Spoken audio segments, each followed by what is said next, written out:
La façon dont vous recevez le film, c'est la façon aussi dont vous vivez la passion, l'amour, etc.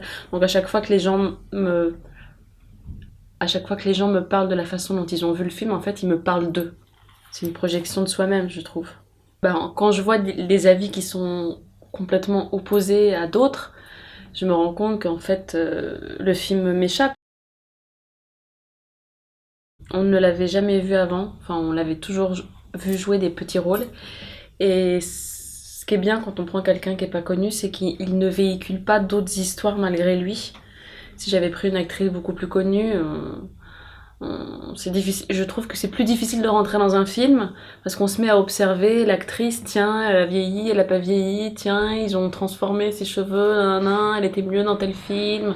Voilà. Au moins avec elle, j'avais l'avantage d'être fraîche entre guillemets. Et et puis aussi Emmanuel dans la vie, c'est quelqu'un qui est pas très à l'aise avec les pas très expansif, c'est quelqu'un de très particulier qui peut être très, très sociable puis tout d'un coup très sauvage.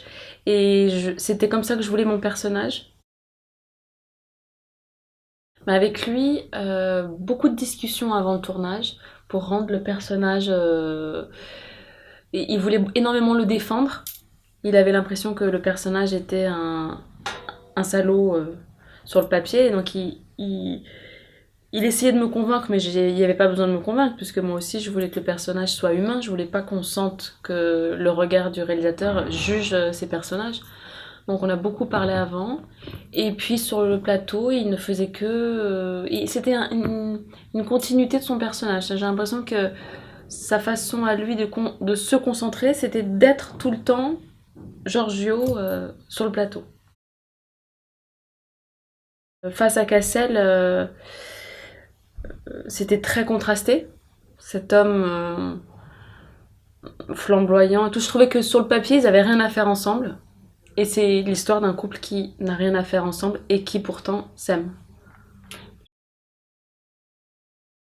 D'aller au plus proche de l'intime, de... Oui, c'est un film sur l'intimité.